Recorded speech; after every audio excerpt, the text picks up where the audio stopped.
Because if we take a careful look at the problems that we are facing now across the globe, many parents are not fit to be parents. Really, many people have married and they still have a lot of rectification, and suddenly they have children. They themselves, who need to guide the children, need guidance. That is what we are faced with nowadays. You have parents who have suddenly become parents, but they don't know what parenthood is all about. Because the responsibility that comes with a child is very great, and they think it's a joke. And in order to address this, we need to go a little bit deeper to resolve the matters and between the children and the parents, and to try and give the children the best of upbringings. We need to know that the husband and wife themselves need to have a sense of responsibility, and that sense of maturity and responsibility will only come when you are disciplined, when you are strict on yourself. So many times you have young boys, I'm not so sure of the girls, but I can talk for the boys. You have young boys who have their friends, they sit with their friends up to 12 at night and 2 in the morning. Then a few years later, they get married. And when they get married, they still find themselves making the same time for their friends. That is prohibited, completely prohibited. How can a person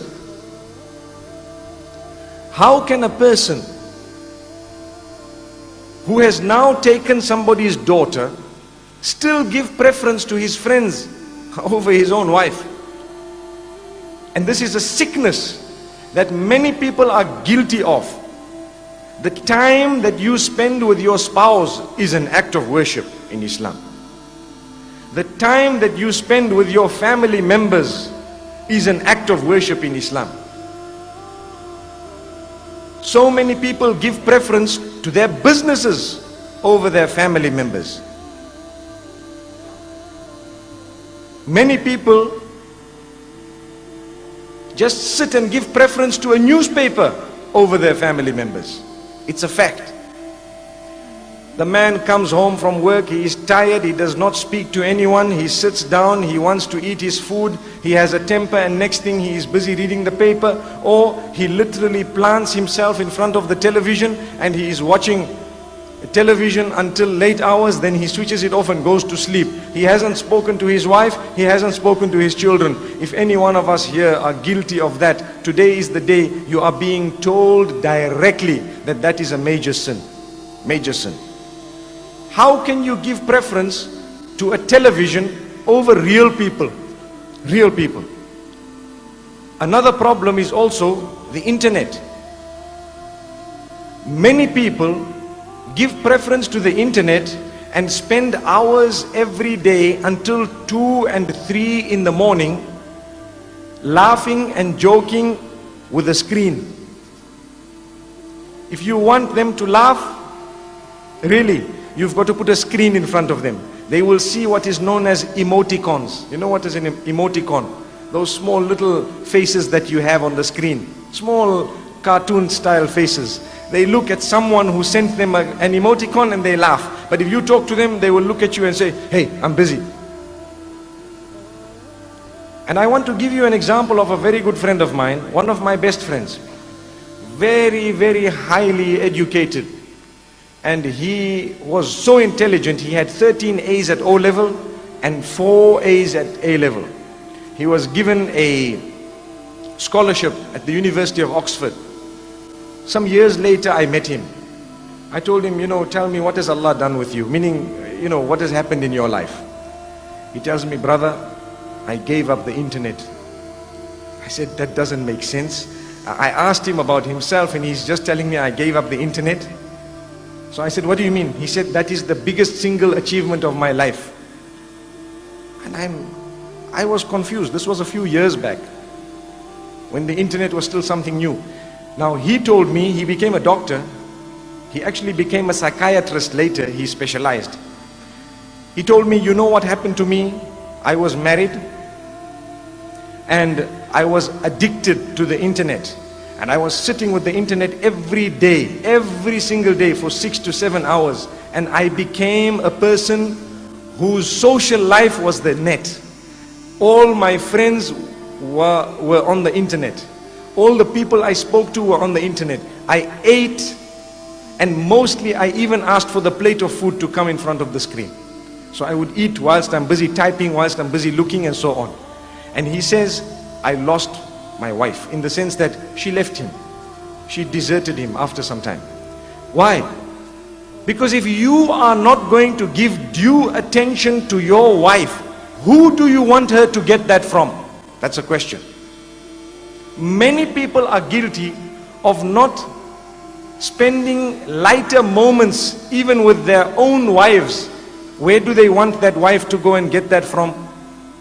It is true, and we need to talk about it, because so many women are suffering in silence. It's a fact of life. They are too embarrassed to mention what is going on. And that is the beginning of the problem. Imagine the children that come out of such a relationship. What warped upbringing will they have? What type of a relation will there be between parent and child when the parent-parent relation is non-existent? So many people are guilty of not understanding that they have taken someone's daughter with the name of Allah. When we are officiating a nikah, you and I know that there are certain verses that are read. I'm sure you all know those verses. All of those verses have the consciousness of Allah mentioned in them. And I feel, and let's listen to this very carefully, that the most important verse is the third verse that is read. يا أيها الذين آمنوا اتقوا الله وقولوا قولا سديدا. O you who believe, be conscious of your Rabb, be conscious of your Creator, be conscious of Allah subhanahu wa ta'ala, and only utter that which is upright, that which is straight, that which is full of happiness, that which is full of contentment, that which is full of truthfulness, that which is away from falsehood, that which is away from deception, that which is not vulgar at all. That is the meaning of the term sadidan. Sadid means that which is straight. It will result in all forms of goodness, and it will keep you away from all forms of bad and evil. Why is this verse repeated when we are getting married? Can I inform you of one of the reasons? One of the reasons is that, do you know that 90% of your problems are caused by the tongue? 90% of any human being's problems are caused by the tongue. So Allah is saying, watch out. Be careful how you use that tongue of yours, especially in marriage. The question I have, how many of us utter words to make our spouses feel good?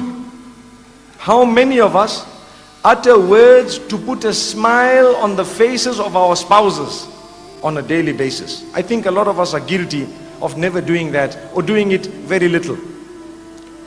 Every single day, it would be an act of worship for myself and yourselves to say a few words to make your spouse smile, both male and female.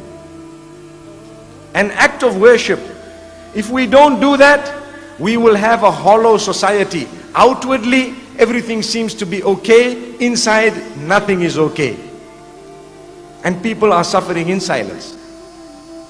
Why do we need people to suffer in silence? We don't. No one needs to suffer. Daughters are so special that when a male marries a female, he is reminded constantly that who you have married is the special child of someone, dear to someone.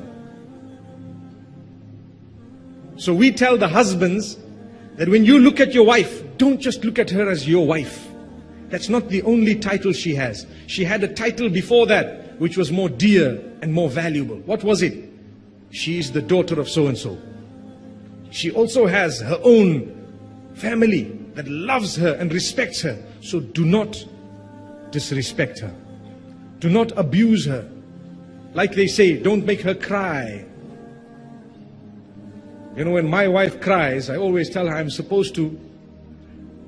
not supposed to allow you to cry. She says, I cry out of joy. MashaAllah. Okay, that's good. That's a good sign. So if you're crying out of joy and happiness, alhamdulillah. But if you're crying out of, sadness, you're stuck, there's no way forward, wallahi, Allah has heard the cry of a wife and a daughter. If you take a look at Surah Al-Mujadalah, named after a woman who came through in order to present her case to Muhammad sallallahu alaihi wasallam, where the husband became disinterested in her. Listen to this, and inshallah I will end on this note. I tell you, very interestingly, there was a woman known as Khawla binti Tha'laba radiyallahu anha.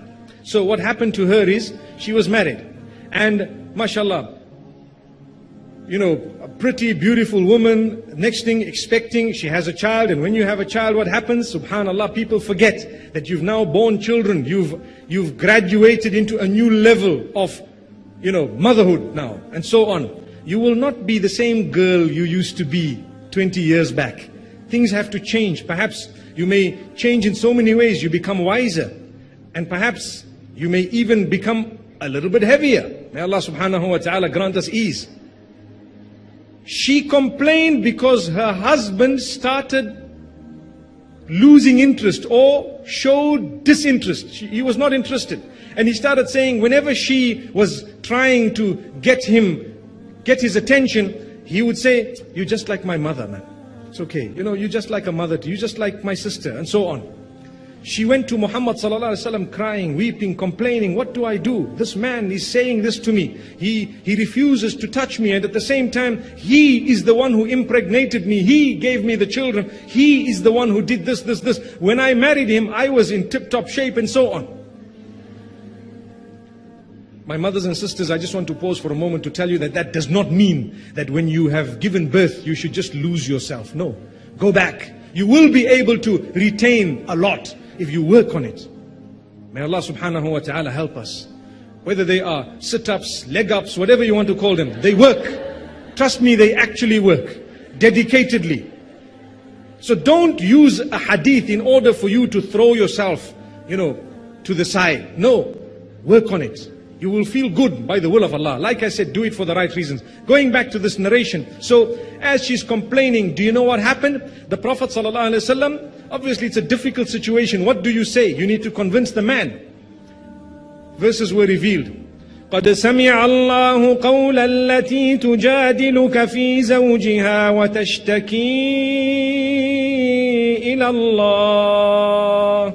Indeed, Allah has heard the argument of the woman who has come to you complaining to Allah subhanahu wa ta'ala. Allah has heard it, and then He gives the response, and it's a long set of verses where Allah speaks of the punishment of those who say those type of statements, and how special and important the woman is.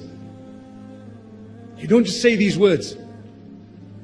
So may Allah subhanahu wa ta'ala help us to make the correct decisions in life. اقرأ كتاب الله ترق جنانه وتنل عظيم الأجر والغفران رتله روي القلب من نفحاته كالماء يروي لهفة العطشان